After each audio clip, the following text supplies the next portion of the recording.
Quand je suis devenu propriétaire, c'est-à-dire il y a une vingtaine d'années maintenant, le manoir était dans un état assez affligeant. J'ai commencé à partir des années 2005-2006 à envisager un projet de restauration. Ce projet de restauration a été aussi très bénéfiquement, je crois, complété avant même le démarrage réel des travaux par l'intervention de l'INRAP, qui a initié cette phase de recherche archéologique, tant extérieure qu'intérieure, qui a permis de mettre à jour tout un certain nombre de données très intéressantes qu'on connaissait par les aveux, mais qu'on a retrouvées vraiment sur place. Alors l'objectif de l'étude a été de restituer, retrouver l'état primitif du manoir et de documenter toute son évolution au cours du temps jusqu'à nos jours. Alors le manoir a plusieurs phases effectivement qui ont été mises en évidence par l'étude. Une phase primitive qui date de 1335-40, donc c'est un manoir du début du XIVe siècle, qui n'avait pas tout à fait cette configuration-là, qui était beaucoup plus long qu'aujourd'hui. Mais néanmoins il reste quand même beaucoup d'éléments du manoir primitif, notamment la salle basse sous charpente. Et puis le manoir a ensuite évolué au cours du XVe siècle. On a une phase qui vise à créer un plancher en fait, sur la salle basse sous charpente, donc créer un étage. Donc ça c'est la deuxième phase d'évolution mais qui est assez caractéristique, qu'on retrouve dans tous les manoirs bretons.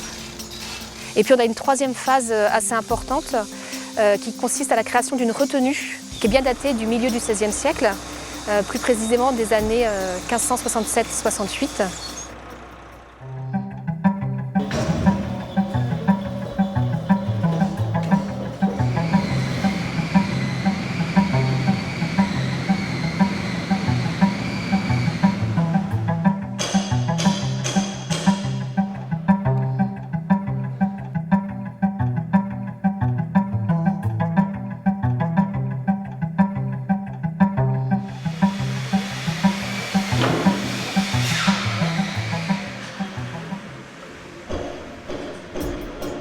Il y a effectivement plusieurs choses qui ont été retrouvées lors de ces recherches archéologiques.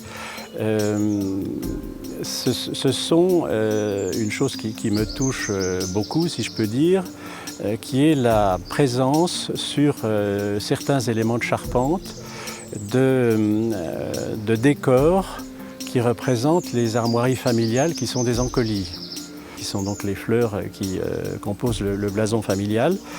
Donc ça c'est quelque chose que je trouve assez émouvant. C'était la période où le manoir était en salle basse sous charpente, donc c'était destiné à être vu de toutes les personnes qui étaient dans le manoir, soit qu'elles y vivaient, soit qu'elles venaient là pour différentes raisons.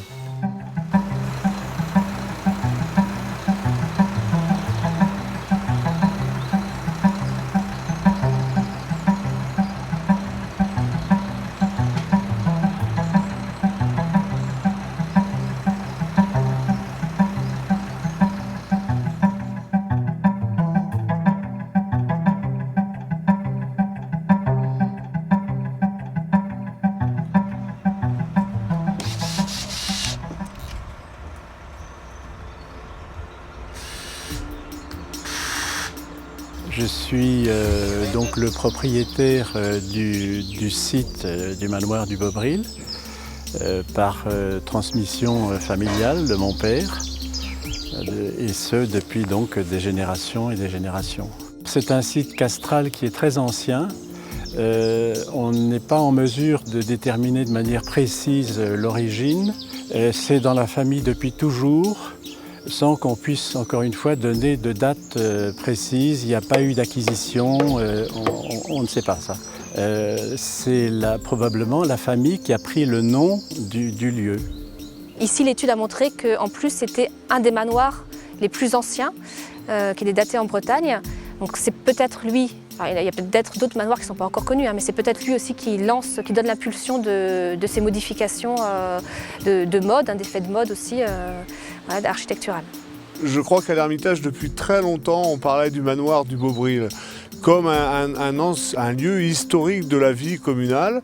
Et les Ermitageois, tout au moins ceux qui ont des racines à l'Ermitage ou ceux qui se sont intéressés à la vie de l'Ermitage, ont tous manifesté à certains moments, et régulièrement j'ai eu des témoignages de gens qui étaient inquiets de voir ce manoir en quelque sorte dépérir.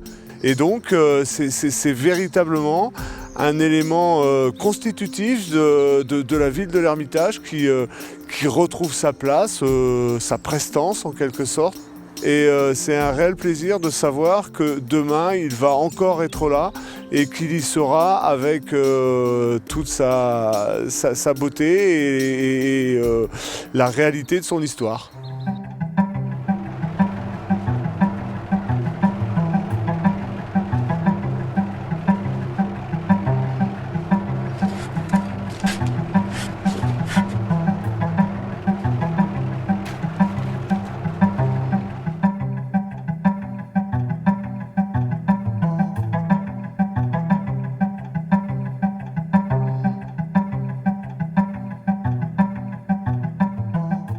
Il me semble important donc de garder aussi une trace de tous ces travaux de restauration qui constituent, je pense, un grand chantier, enfin pour moi un grand chantier, que ça puisse servir alors peut-être dans quelques siècles comme trace de ce qui a été fait.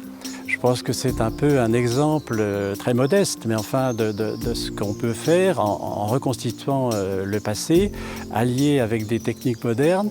Et je pense que c'est important pour les gens de voir qu'on est fidèle un peu à ce que nous ont laissé nos ancêtres, mais qu'on est aussi tourné vers l'avenir. Je pense aussi que c'est important que ce manoir, qui est un élément important peut-être de la commune, ben voilà, reprenne vie et puisse être visité par tout le monde.